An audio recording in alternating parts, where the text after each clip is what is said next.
Hello, my name is Masha and today I want to talk to you about special string, such as multicolored string or sparkly string, any kind of string that has something special about it. If you've been following me for a while, then you know that I love to use this kind of string in my bracelet. I think it makes it look wonderfully beautiful, and I'm always very curious to see how it's going to turn out within the bracelet. So today I want to show you some of the ways that I use my sparkly and multicolored strings, and then also talk a little bit about what you can do when you don't have access to that but you still want to replicate that kind of effect with regards to multicolored string, not sparkly ones. When it comes to multicolored string, I love to use it within something that has an outline. Any kind of design that has an outline. I especially like these sort of Celtic designs with the little sort of braids and the twists. I think the outline makes the actual multicolored part stand out really well against the background color, and I just think it turns out really beautiful. I'll leave the brand and the string number for this multicolored string on the screen since I don't remember it offhand.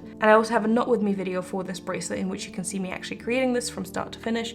I'll leave that linked in the card and in the description if you're curious. But look at the twisted ties as well. I love how this multicolored string looks, and I do really enjoy using it within some kind of boundaries. As for sparkly string, I like to use it as the border. So a lot of the time I will use sparkly string in combination with solid colors to make that sparkle stand out. Don't know how well you can see it, but the black here is the sparkly string. I'll leave the brand on screen as well for this one. But yeah, I really do enjoy how the borders, how the outline sparkles. And I like to use the sparkly string like this in some of my bracelets. And then here we have a combination of the two concepts. I have both sparkly and multicolored string.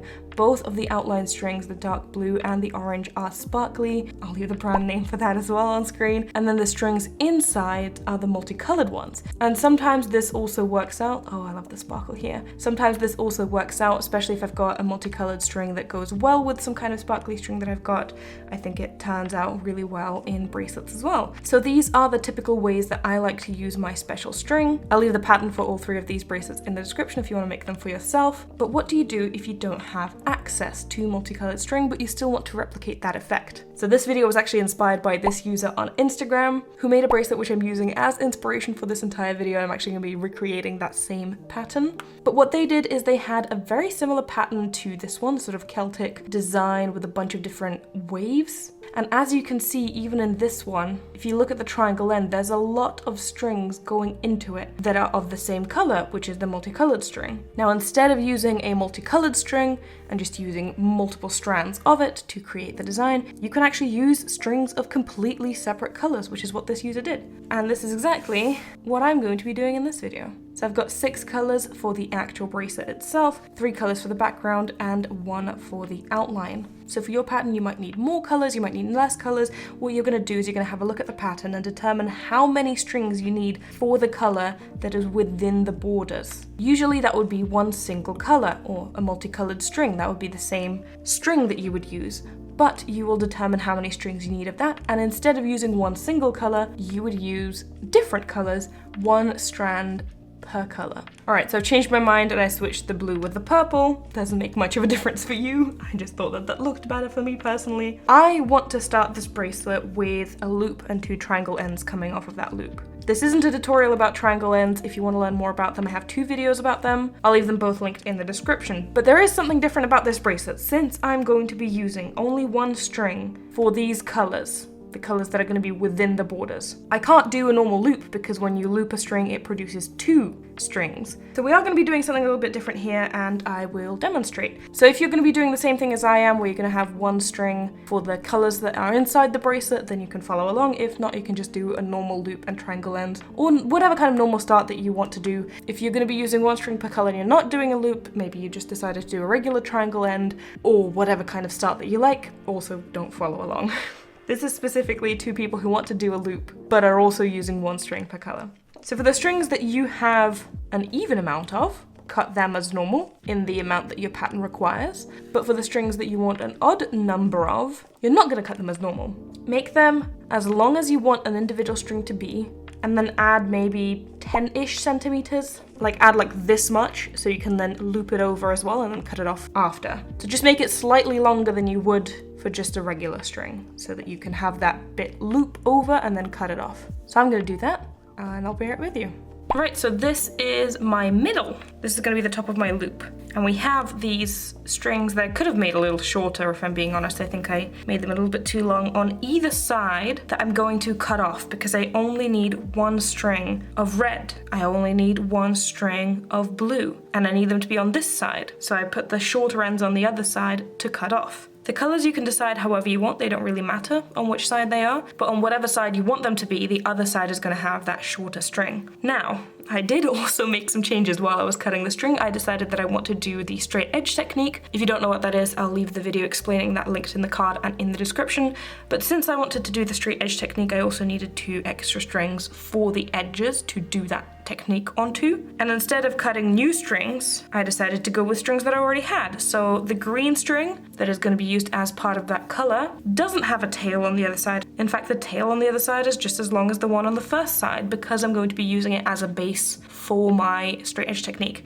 Same with the orange. The orange string is the same length on both sides. If I wasn't doing the straight edge technique for it, I would have also left a little sort of short tail at the other end, but because I am doing the straight edge technique, I'm going to use that string for the straight edge instead of cutting it off. That's a lot of information. Hopefully that's understandable.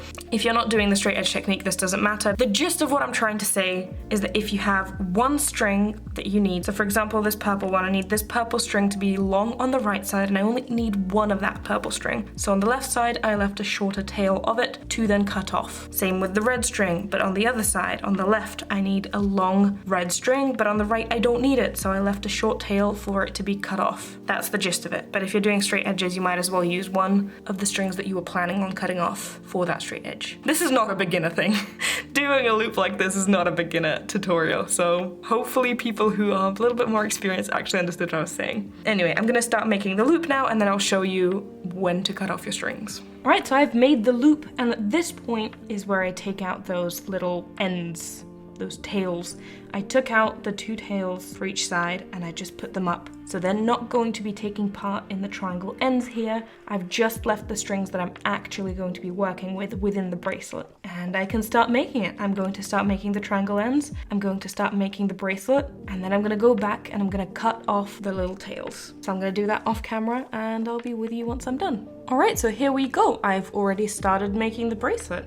And you can already see the multiple colors coming to life here. Time to cut the strings at the back. I mean, you could cut them at the very end, but I like to cut them off at around this stage when I've got enough of the pattern going that I'm not worried about it untying or making a mess. But at the same time, I don't want to cut it at the very end because then this is just going to be annoying me the entire time. So this for me is the perfect time to cut my excess strings. Some people like to cut them a little bit longer, say like here, and then glue the strings to the back of the bracelet. I personally don't like doing that. I personally just cut them off as close as I can. There we go. So you can just see tiny little tails sticking out from the back.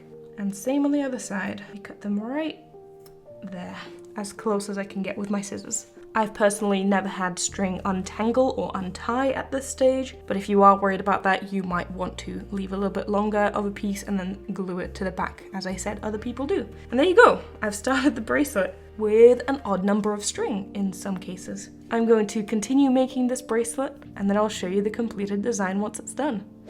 And this is what the bracelet turned out like. I personally think it looks super cool. I really enjoy Celtic patterns like this and I really enjoy using multiple colors within them. It just makes me excited to make the bracelet because every single individual piece of the pattern, despite being the same pattern, turns out differently. Like here at the top we've got a combination of green, pink and purple. Here we've got a combination within the same piece of the pattern of purple, blue and red. And then here it's pink, red, and orange. It's unique every single time, despite being the same pattern. And I think that's what fascinates me about multicolored string so much.